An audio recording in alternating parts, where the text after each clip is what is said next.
کندهار ښاروالۍ د کوتلې مورچې د سر سړک د اساسي او معیاري رغونې چارې پیل کړې.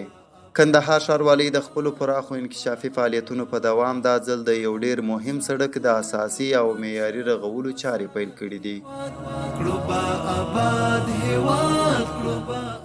د کوتلې مورچې د سر سړک د ارغنداب، شاولي کوټ، خاکریز او د کندهار شمالي ولسوالیو ترڅنګ د روزګان ولایت د خلکو د تګ راتګ اصلي لاره ده چې له همدې لارې له کندهار ښار سره نښلي.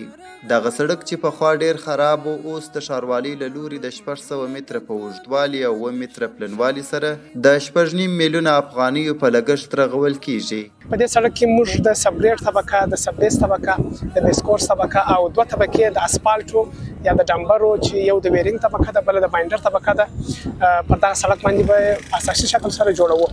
ټاکل شوې ده چې دغه پروژه به په 2.5 میاشتو کې بشپړه سي او هر ورځ به شاوخوا 15 تنه فني او غیر فني کارکوونکي پکښې په کار کولو بوخت وي. دلته ښاروالۍ لخوا مقرر شوی یم، د کار په اساس باندې کار کوم. دا سړک باندې دا موټران راځي، دا یو خواته بلې خواته تاومه چې دا ماشین یا بل څه باندې خوږ نشي. د دې سړک په رغولو سره د سیمې خلکو زیاته خوښي ښودلې او د کندهار ښاروالۍ د دې رغنده ګام هرکلی یې کړی. د هغوی په وینا د دې لارې رغېدل به د تګ راتګ ستونزې له منځه یوسي او د سیمې د اقتصاد په وده کې به هم مثبت بدلون راولي.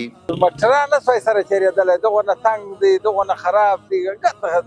چې دا جوړ شي د ولس لپاره به دغونه وسایط جوړ شي، د وسته ولایتونه پر سپارې دي. کندهار ښاروالي ژمنه کوي چې د ښار د ټولو مهمو سړکونو او لارو د رغونې چارې به په پړاوونو کې دوام ولري څو د ښار د اوسیدونکو لپاره لا زیاتې اسانتیاوې رامنځته سي.